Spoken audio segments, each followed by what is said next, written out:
তো এখন মুখ্য অতিথি রাশিদুল হারকিটারে গোসল সম্পর্কে 2-4টা বক্তব্য রাখার জন্য অনুরোধ করলাম।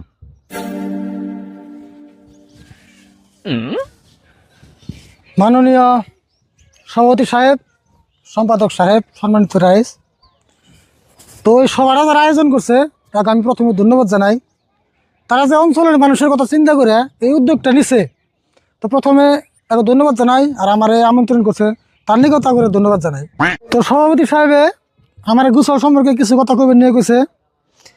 তো দেখতেছি সারা অঞ্চলের মানুষ গোসল নিয়ে খুব বিপাঙে আছে। তার মানে মানুষ এমন বিপদে আছে যে গোসল মানুষজন সকালে ঘুমিতে করে, আজকাল দিনটা হইলো ছোটো, একদম ছোটো দিন, সকালে ঘুমিতে করে 10টা-11টা বাজায়। তো বাকি যে অল্প সময় পায় দিনের মধ্যে, ওই বাকি সময় গোসলের কথা ভাবতে ভাবতে শেষ হয়ে যায়। তো মানুষ কোনো কামই করার পাচ্ছে না একমাত্র গোসলের নিয়ে।